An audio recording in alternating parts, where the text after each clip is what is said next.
this is take 2 of this fucking video because modern technology is atrocious and it doesn't fucking want to give me the storage enough to fucking record video. So this is on my iPad. Not even a good iPad, like a slightly older one. That's fun. Anyways, 2025, huh? What a fucking what a year. An absolutely atrocious year for me, at least. I don't know what the point of this video is. I just felt like I needed to make it. There was a sense of urgency to make this. So I'm making it. You know, I don't think there's something wrong with this video existing, so why not? 2025. Hang on, there we go. 2025. What a year for me. Most of you just saw like glimpses of it, but you know, it's been like every day is a fight to just, you know, fucking make it through. But funny enough, as the year is literally right around the corner, as in this is being recorded on the 31st at like 3 to 4 p.m. So yeah, but right around the corner, just before New Year's 2026, I'm already having good news come my way. So it's fucking crazy how this shit works. So yeah, but 2025, what a terrible year. I'm just gonna ramble about the pros and cons of it.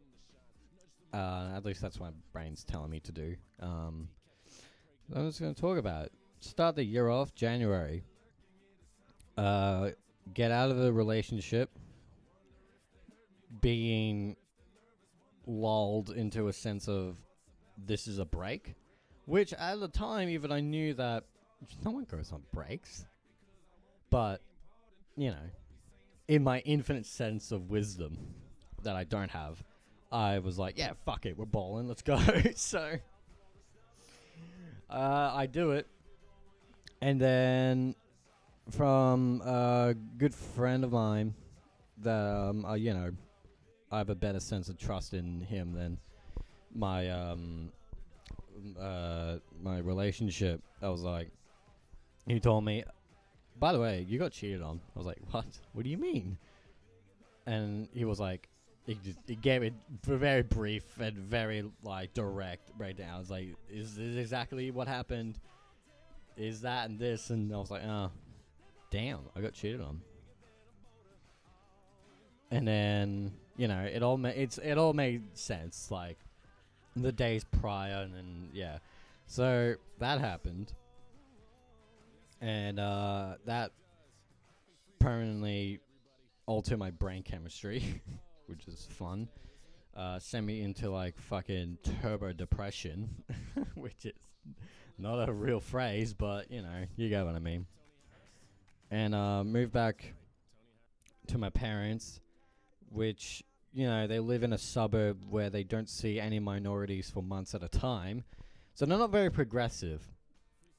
So try and be trans in a progressive hick town like Doreen. Well, you know, one argument later and you end up homeless. So we already hit January. Now we're in like, I think March or April, something like that. I'm homeless. Because it was better to be homeless than dead. So, yeah. Come out of it. I got all my shit in my car and fucking, I'm driving senselessly and I'm wondering, how did I end up in this life? Like, think about the things that have happened. I win the sperm race, which is very weird to say, sorry, but I win that. And then I just come out and I'm completely defected immediately right off the bat. It's like, I was born the wrong way in every fucking way. So, it's like, yeah, you're trans now. Also, you're going to grow up and live in Doreen, which is not progressive at all. So fuck you, idiot. Get good. So yeah, I was like, oh, great, cool. And then yeah, of course, I would end up like this. So I'm homeless. I'm drifting around, and eventually, I end up at a Headspace in Box Hill, and they were like, "All right, what are your problems?" And I list them off, and I'm like, they're like, "Okay, let's deal with your homelessness first." And I'm like, okay, so I do that, and eventually I get put into the homeless system. So it's like I went into United Homelessness, and then they were like, they put me in a hotel, and then they're like, all right, we're gonna find you accommodation. So I was in a hotel, and then I was there, and then fucking, I was then moved to somewhere in Rosanna, and then finally ended up here, Fitzroy North, which is pretty cool place. I'm right near venue, so that's a positive. But I'm still at a homeless shelter. So yeah, and up here, and then I'm learning things about myself, like what drives me insane, really, and all the problems that I probably do have, like. I suspected years of having like autism and ADHD, and it's pretty much like confirmed without a diagnosis. Like people just look at me and the way I talk and my mannerisms, and it's just like, yeah, you're so fucking autistic. And it's like, okay, yeah, fun, great, because media and no, like news outlets. Nah, I don't even pay attention to news outlets. Like media. I mean, like social media of like people promoting such a positive thing about autism. They're like, it's so quirky and it's so funny, but it's not. I made a post about this. Go read it. But I was really basically, it's like, this is not like fun to be autistic. It's a fucking curse. I wouldn't want to be born autistic, nor would I want to be born like trans or anything. Like, I would have just not been that. So dealing with that is really aggravating, and then I'm learning things about myself. So like, I learned that I have I've got a very minor case of OCD. I find myself clicking things on and off until it clicks right. That's fine. It's not inconveniencing my life. What is inconveniencing my life is intrusive thoughts brought on by the OCD, which has been so absolutely exhausting even before I found out I had intrusive thoughts. Because I've always had them, and I just thought, oh, I'm a pretty fucking terrible person. Because I had no idea what they were. And again, you live in a town like Doreen, where mental health is like the fucking, what's his name, Voldemort. You don't talk about it. You don't speak about it at all. Don't do it, because you end up like me. So, no one, we never talked about it. It was just like, go outside, touch grass, go get a job. That was genuine advice. That was genuine advice that my parents gave me. It was I'm in suicidal mode, and my parents were like, you should get a job. Thanks. And that's why I'm no contact with them, because that's the best advice they get, and they have no idea like what's wrong with them. They think they did everything right, but anyways, you get the point with that lot. I'm not associated with them anymore. I don't, and I refuse to be. So where was I at? OCD. So I learned about that and not having it treated, but at least I learned about it now, and I can tell that I'm not a terrible person. So yeah, learn about that. And then I just met this random person on the internet one day, and they're like, you sound like you suffer from BPSD. And they were like, I'm diagnosed with BPSD, so I'm not gonna diagnose you here, obviously, but I can run you some questions, and you see, it might be fitting to you. So I'm like, yeah, all right, sure, why not? I answered every question with a yes. So I'm like, okay, great. So let me get this straight. Autism, ADHD, OCD, which is mild, but it's self-awareness. Not self-awareness. What the fuck am I talking about? Give me a sec. Intrusive thoughts, which is just exhausting to deal with so much. And, sometimes it gets me wrapped up and, sucks. And then now it's like, okay, I'm also suspected of BPSD. Cool. And I'm doing this raw dogged, no drugs, no nothing. Like, I'm not, like, I can't afford to get them diagnosed and treat them. So I have to go deal with them head on, which I'm losing. I've lost every fight, so it's great. So I learn about that, and I learn about what ticks me off really, and it's like hypocrisy and stuff like that. It's people being not self-aware of themselves, which is funny to come from an autistic person who I commonly am not aware of the things that I say, but at least I have a valid excuse. Like, I'm saying it. I have a valid excuse, all right? And I'm trying even then, I'm trying my best, okay? I people ask me questions, and I sit there and just like, for a second, just a couple seconds, and I'm just like, wait. Sometimes I tell them like, wait, hold on, I'm just digesting that, and then eventually I give them the answer that they're looking for. This is going way off the rails. I'm really good at rambling. Fucking. So I try, but there's a lot of people that just aren't self-aware, and it really pisses me off. And it's the hypocrisy that really drives me insane. And learning a lot about myself. What makes me tick, what makes me go, and trying to resolve any issues that I have. So yeah, I'm trying to think of anything else that's bad happened. The car troubles, which have solved itself. Cars, am I right? It had heating issues, and it's like, well, it's an alloy tech, so it's probably on its last leg. It's in the end zone, waiting for the touchdown to slam into the ground. But no, it just solved itself. But I know that we're in the end zone now. It's coming.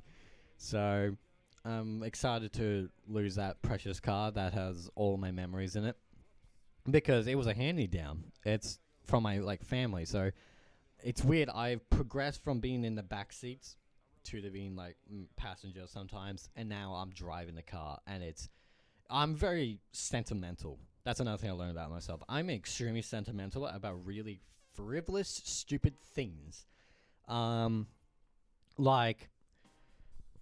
have so much, even if it's broken, don't care. I'm keeping it forever. I got pics from people that just gave them to me. I met them once, and they just gave them to me because they're also musicians. I keep them. And, there's hair ties that people have handed to me, and there's a hair clip that's broken, but I still keep it around because it belonged to someone that I used to know. And there's a coffee cup that I posted that to my story a while ago. I don't know if you remember, but yeah, there was I have a coffee cup from, it was a library, coffee shop thing. And I got it, they handed it to me. It's got a love heart drawn on the top of it. Thought, okay, that's just cool. And then, but the lady, the very kind woman that handed it to me, I can't remember what she said, but she said something like a very cute coffee for a cute woman. And in my infinite autistic wisdom, I just took it and left. I just took it and left. I didn't question it until I got outside, of course, and I realized, wait a minute, it's got a love heart on top. Oh, wait, no, she can't be hitting on me, right? And that's when I posted it, and I still haven't gone back. I said I would. I still haven't. It's been like 6 months. I don't think it's happening. But yeah, I get sentimental over really stupid stuff like that. I have like old ass photos on my camera that I took like for the first time on my phone, and I still have them. I'm not going to use any of them, and no one's ever going to see them, but I have them because they were the first photos I took. Pardon me. So I have them. Yeah, I'm really sentimental. I get dragged down by history a lot, my personal history. So yeah, that's what I learned about myself. And then, I don't know. I'm trying to think of any other negatives. I'm sure, but when I turn off the camera, I'm gonna think of a bunch. But you get the point. I've had a pretty shit year. Very stressful. Very stressful year. Every day was like, you know, like I can't believe I'm here at this point, and I don't want to be here, but I'm here. But right now, I'm here, and it's like we're on the upswing, at least for like temporarily. I can't knock on wood. There's no wood here. I've got not marble, whatever this is. But yeah, I've got some good news coming my way, and there's cool things that I'm doing. Not an advertisement, please. But Raise the Fallen. We're going Canberra again. I'm going Canberra again. Which is cool. And I get to play a pretty big gig in a cool venue. And going interstate is just it's fun. As weird as it feels. The first time I went was a very, very strange feeling. So yeah, doing that, and there's plenty of other gigs, and I'm recording for Raise the Fallen, which is really cool. Let's get to the pros of this year. Finally started transitioning. Fucking finally. Like, the reason why I knew I was trans 5 years ago, 2020. The reason why I didn't was because I never took myself seriously. I took my music more seriously than myself, which is a terrible priority. Do not do that. If you think you're trans, just fucking go for it. Because you get on estrogen, and if you find out you're not, you know what the cure is to estrogen? Nothing. Just stop taking it. And your body goes, oh, all right, cool, back to testosterone. Or, vice versa. If you're a trans man, you get on testosterone if you realize, wait a minute, I don't want to be a man. And, you just get off of it. So take yourself seriously, because had I done that 2020, I would have been 5 years into my transition. Which, when I realized that not even too long ago, like last week, it absolutely crushed me. It absolutely fucking crushed me. So don't do that. If you think you're trans, just go for it. Just do it. It's not permanent. Not at all. Only surgery is, and I doubt you're getting fucking surgery that quick. So yeah. Take yourself seriously, please. Cuz I didn't. And now I'm only a couple months into I'm 4 months into my transition. But this is meant to be a pro stage. So look, at least I started, right? And not only did I get started, but I'm actually this is like a really good start. I'm talking to other trans women, and they're like, how did you get started on your transition? I was like, well, I went to Headspace in Collingwood, and I said, I need to transition. I was like, I'm trans, and I haven't started transitioning. I would like to. And they're like, okay, we have a GP here, so go and see him. So I did. And he was like, his name is Kevin, and Kevin was like, so you, he said it far more like smartly, but he fundamentally was like, you want to be you're a trans woman? Okay, cool. Here's a prescription. Go get a blood test, and then you can start. And that was it. Everything was free.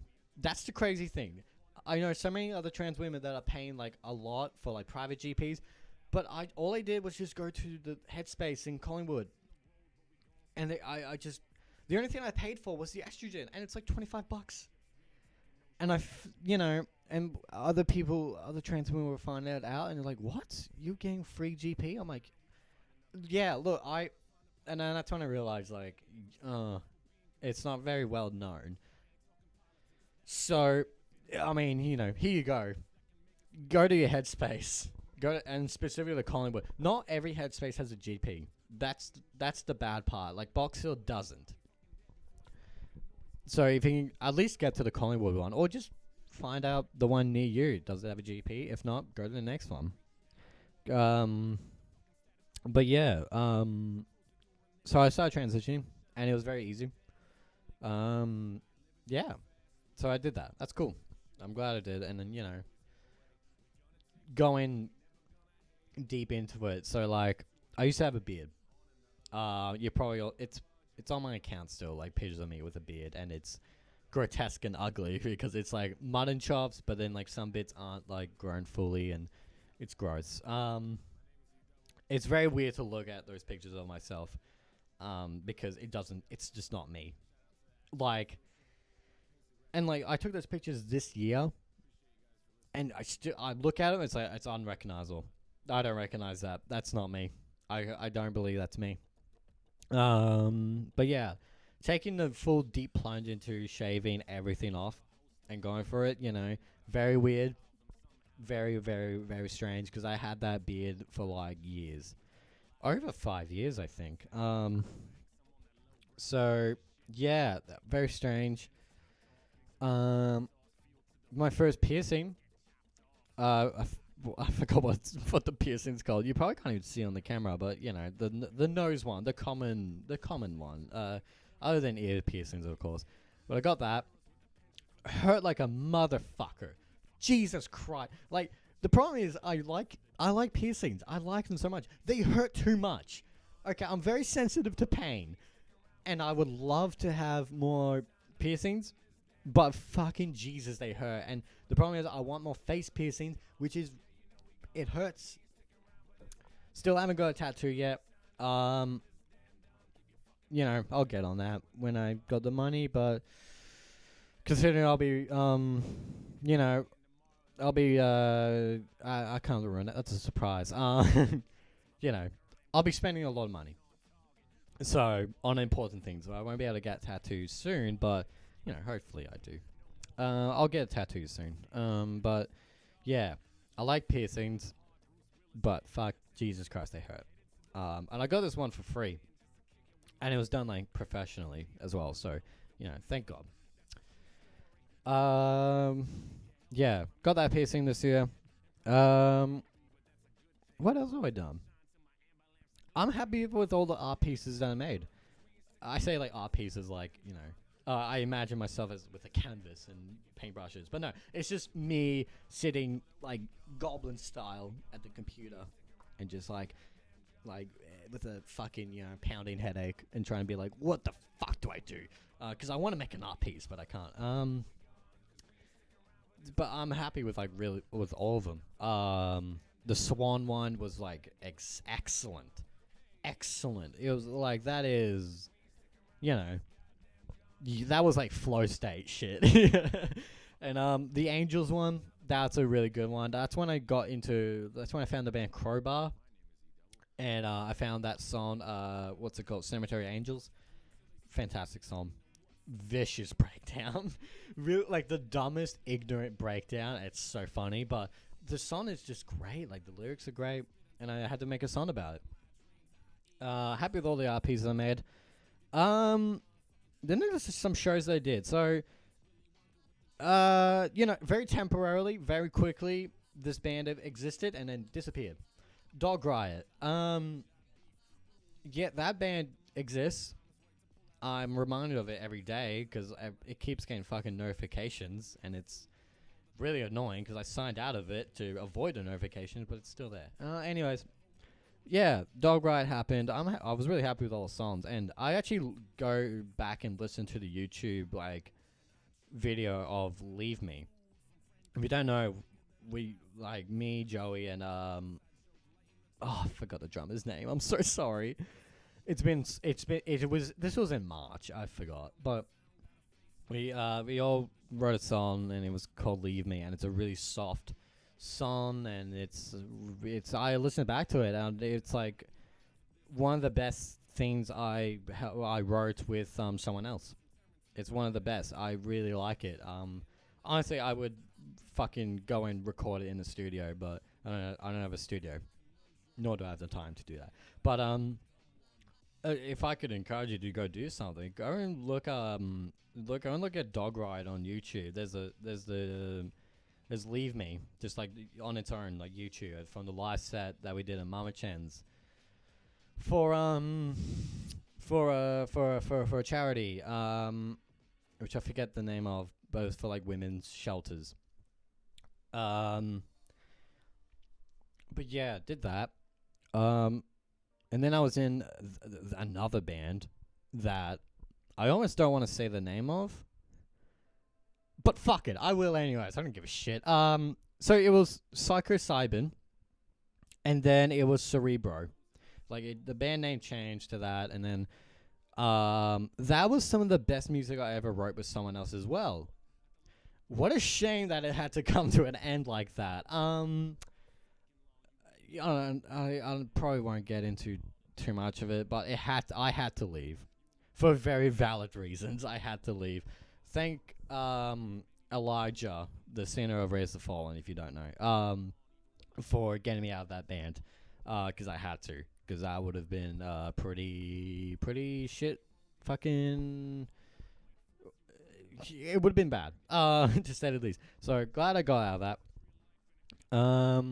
But you know, I was still devastated. It was like we wrote some of the fucking funniest and like good songs ever, and it's such a shame that it just couldn't happen. Oh well. Yeah, I'm in Raise the Fallen now, and we've got 4 brand new songs. Technically, like 5, but 4 songs that are I and everyone else plays on. And we got gigs coming up. But yeah, I'm trying to think what else. I'm starting another band. I won't get into too much detail, but I'm also really excited about that band if it comes to fruition. That's the thing with me and bands. I take every single one of them seriously, every single one, and I put everything into it. I don't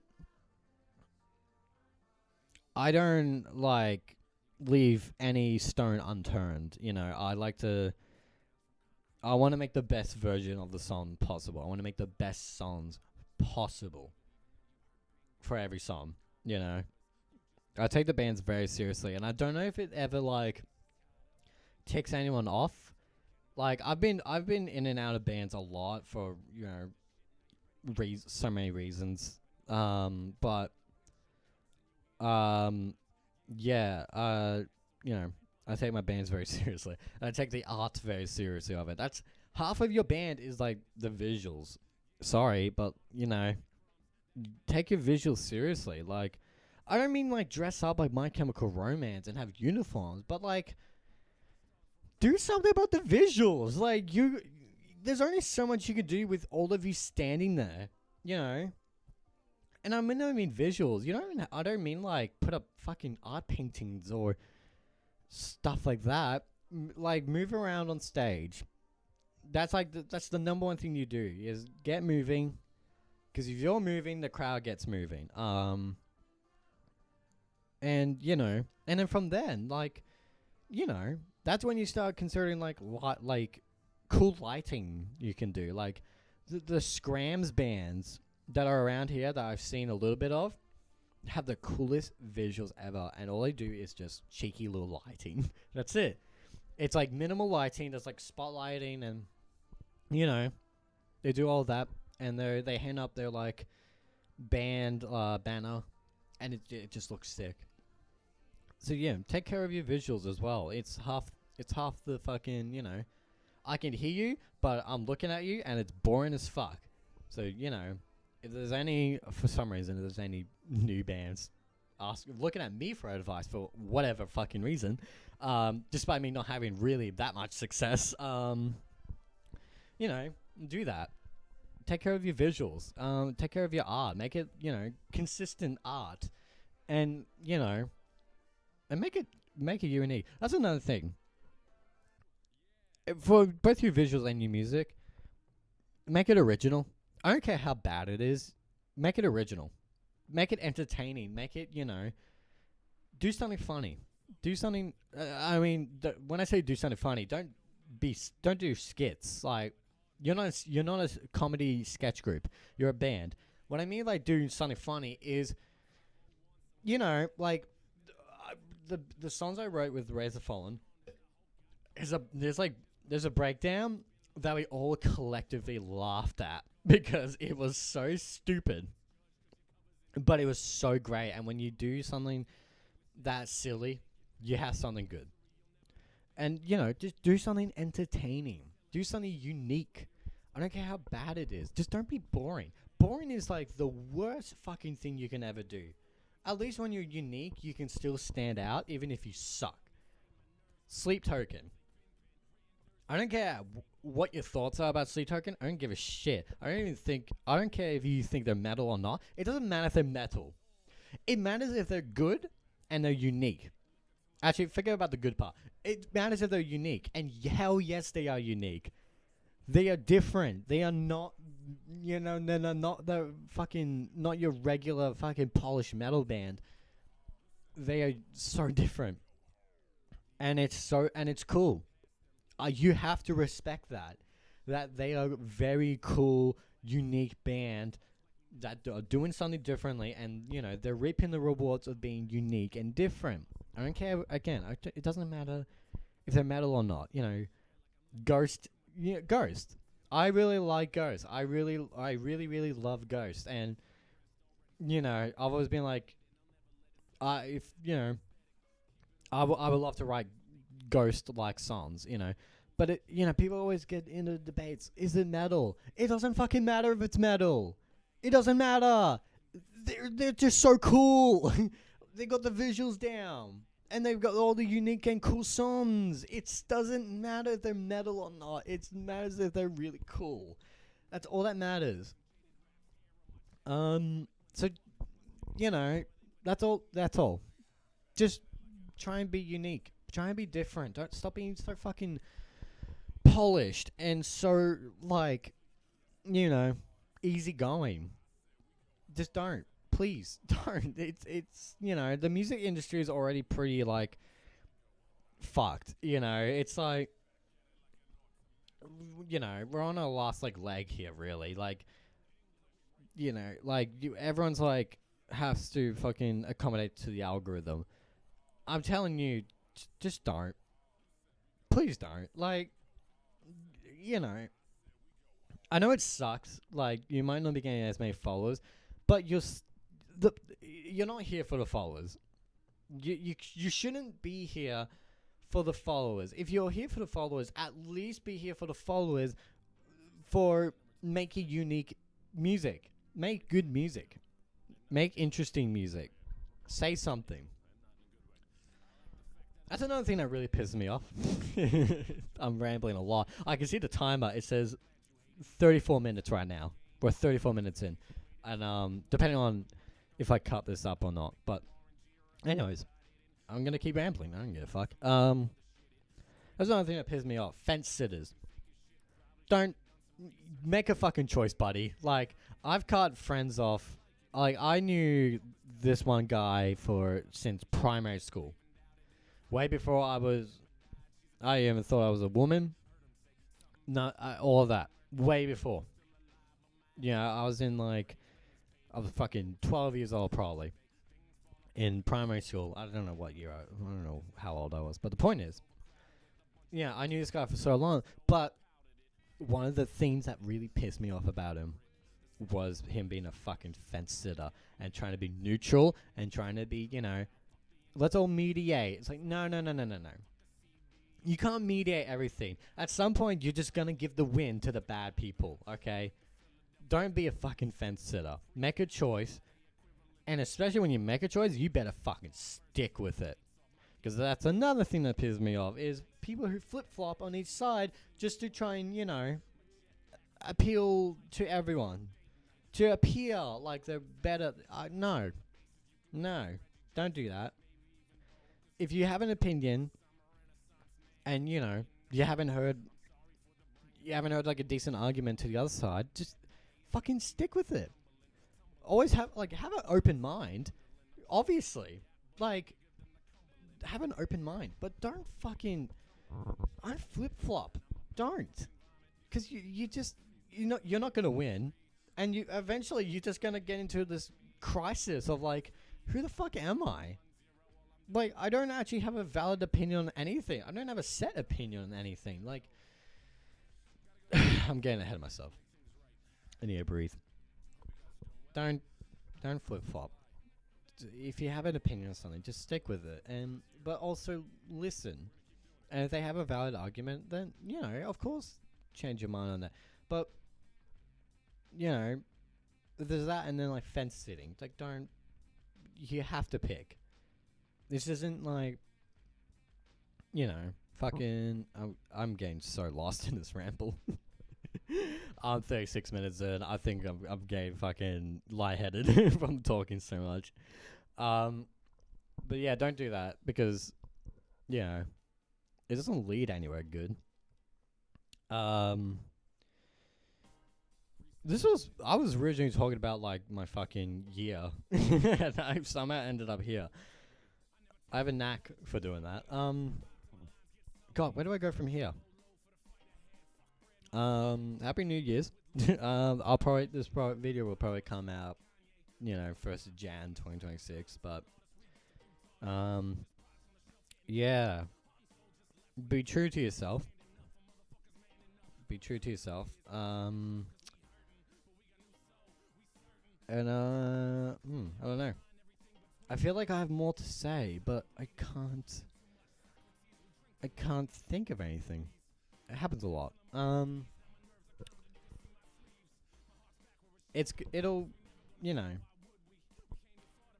get better, but it's only gonna get better if you keep trying. Try your best all the time. Even if be content with sometimes that your best will result in nothing, because because you did your best.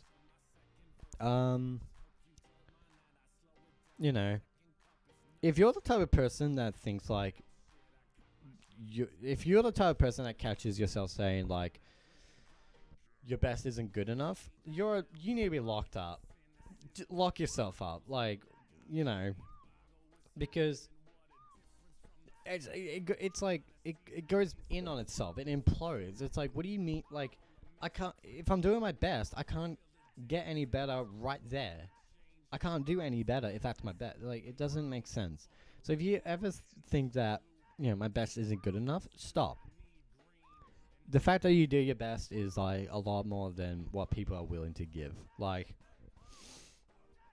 amount of people that won't move off of Spotify and rather just keep giving their fucking $15 a month to a billionaire that hates you, that hates musicians, that's never been a musician ever, who thinks that no musician likes writing music.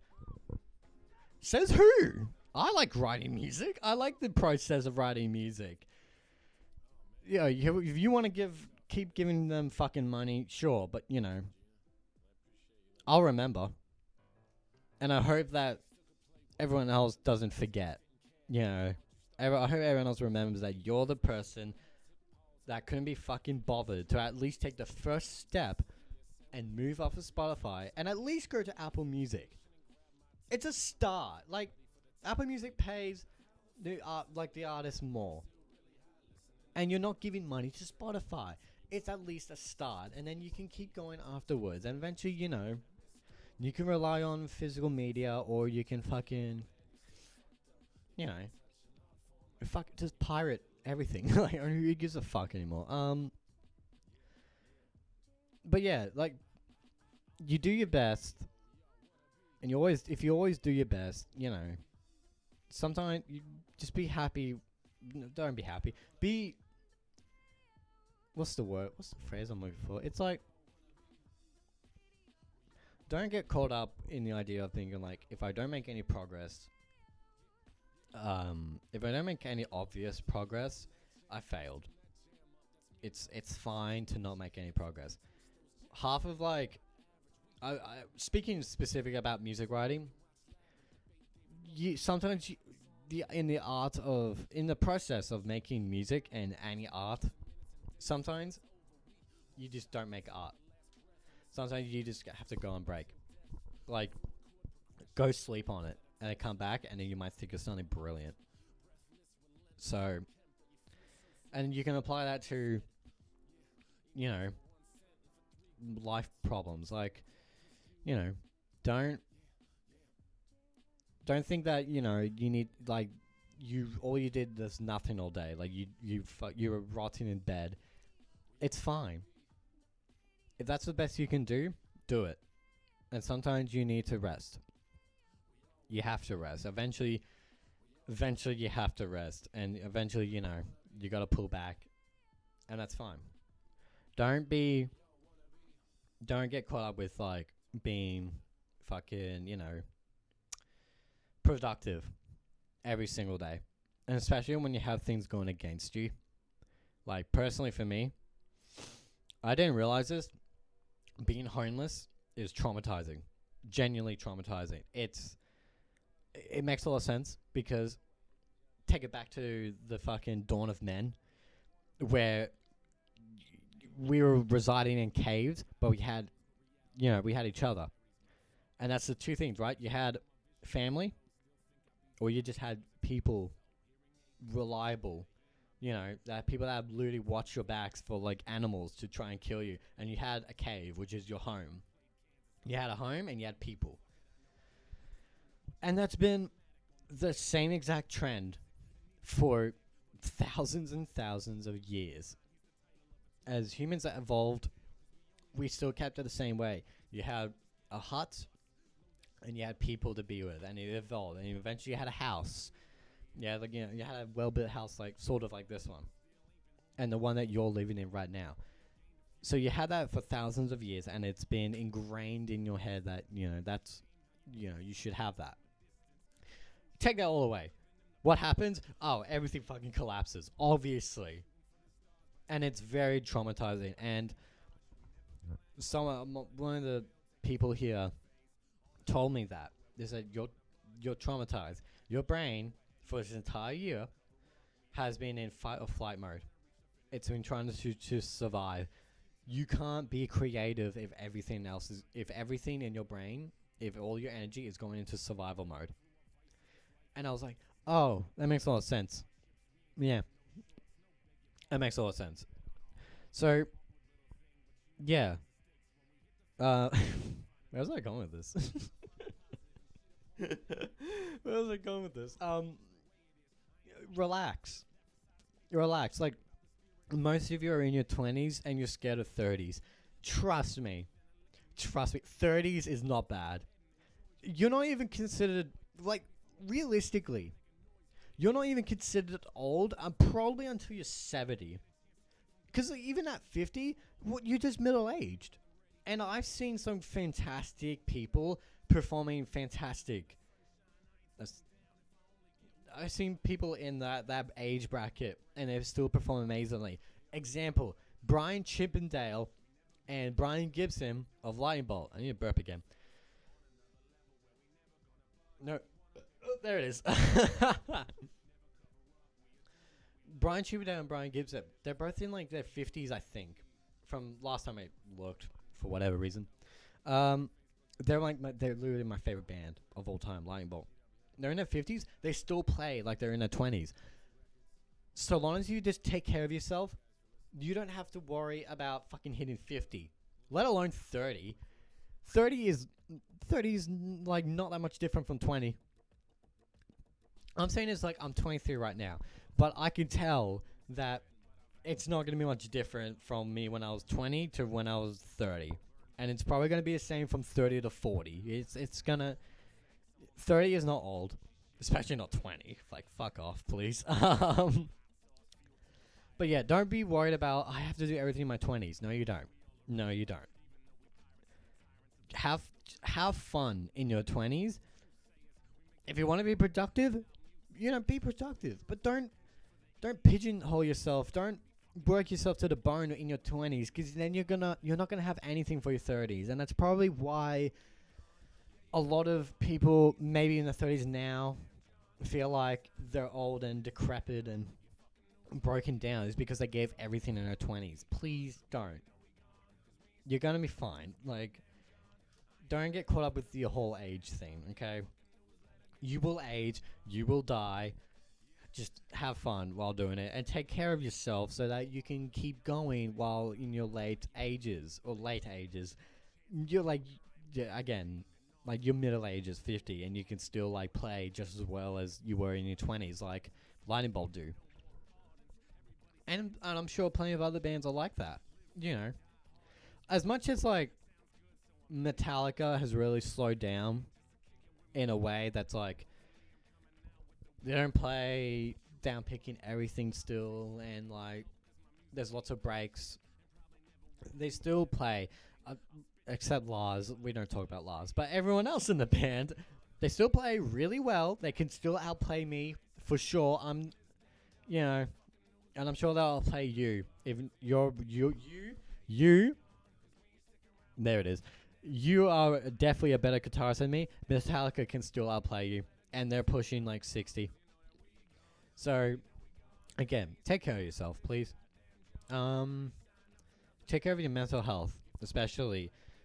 Like, mental health is at least like half of like, it's half of you. Like, if you really think about it, you're the brain, and you're just piloting a meat suit. So, you are your brain, and don't try and think about that for too long. But you are your brain, and if you don't take care of your brain, everything else will come down with it. So take care of your mental health, please. Otherwise, you'll do some stuff like me, and I don't want you to be me. That's for sure. And and just have fun, and you can be productive.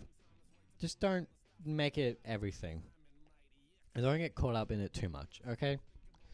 I'm giving advice like I'm 40, but I'm only 23. I barely have that much done in life, but that's where rambling gets you. Is eventually you think you're wise enough to give advice, but here I am.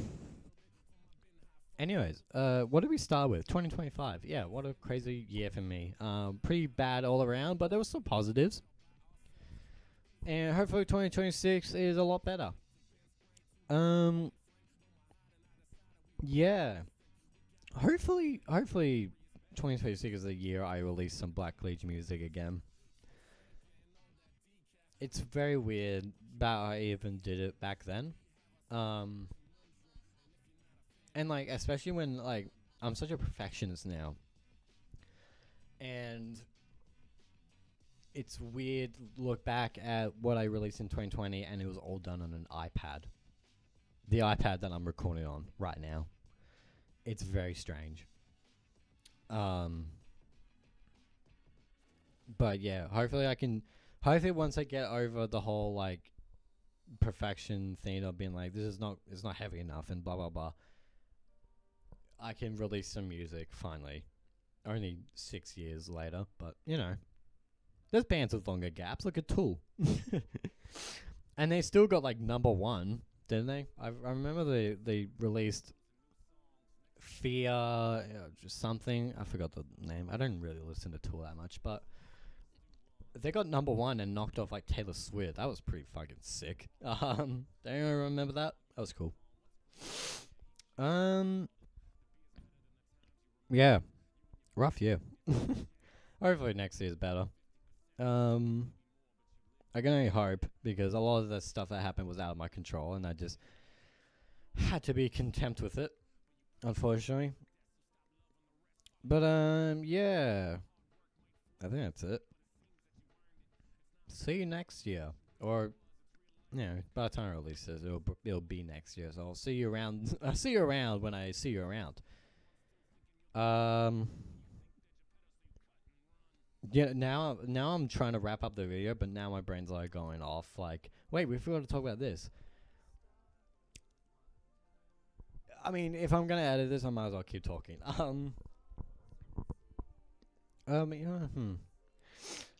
Okay, now this is getting awkward. Trying to think. What else do I want to talk about?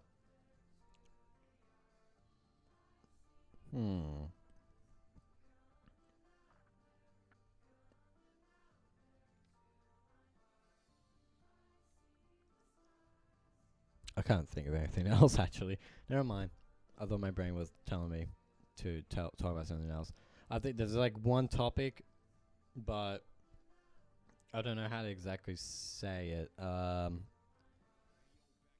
Yeah. I'm just gonna ignore it. It's probably my brain overthinking. Yeah, I think that's it. Yeah, hopefully 2026 is good. Can't wait. Sort of happy to be alive. Seeing councils about it now, so that's good. Yeah. Yeah, that's it. Alright, cool. Alright, bye. I don't know how to end these videos. I'm just gonna say bye. Peddling for the red rum, yeah. So don't scream bloody murder. You don't need to be loud, we heard ya. Yeah. Look at the stars, for example. They've been quiet as shit, but I'm thankful.